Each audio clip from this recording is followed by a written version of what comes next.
Alexandra, Zac, you were both around 14 years old when Baywatch, the TV show, ended. What are your memories to that television series?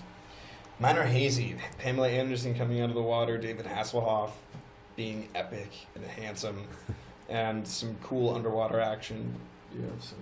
I mean, I never saw it, or I don't remember ever having seen it for some reason.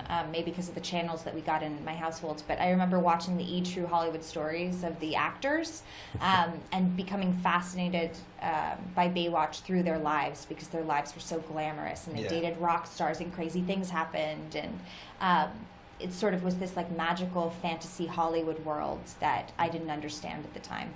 Do you feel a pressure to lead a life like that now, after having been not pressure. I would love to date rock stars and lead glamorous, a glamorous life, but I don't think I have the stamina for it. I'm a pretty simple person, unfortunately. Yeah, that makes you awesome. Thank you. Stay that way. Thank you. Yeah. Go ahead. No, were both in pretty good shape before you did the movie, but did you have to make a lot of special training to get into lifeguard mode? Yeah, for sure. I mean, you've trained. Yeah, I mean, I think that part of the characters, we have to look a certain way. So there was so much effort put into, how we looked and dieting and that kind of thing, just to build a character. And also we had to be able to swim and run on the beach, so we worked on, stamina and stuff like that. Yeah, and just to make it extra Baywatch-esque, we took it to the maximum. And I was training 5 days a week, not eating carbs, and we just made it absurd. And The Rock naturally takes it to another level. So it's like everything you loved about the original Baywatch just cranked up to 11 and lit. It is so much fun. So, yeah, it's just a great summer movie for your friends. Check it out. Yeah. Any special advice for the GQ readers to get into beach shape? Special exercise that they could do?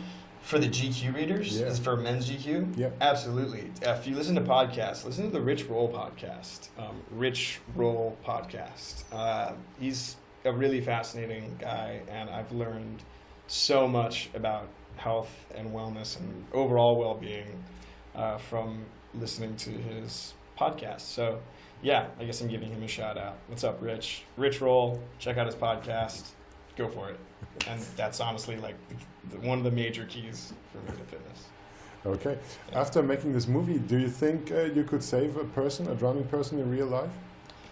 I would try, but I think being an actual lifeguard and not an actor acting like a lifeguard, it's a way.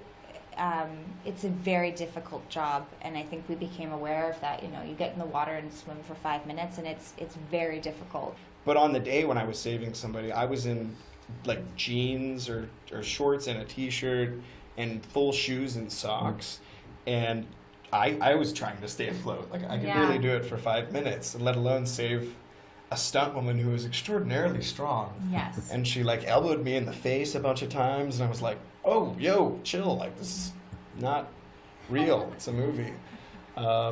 It was really hard. You're struggling. I don't know. I'm not going to say whether or not I could save somebody, because I hope I could. We would try our best. I hope I could. We're very brave. Yes. Okay. I would give it my all.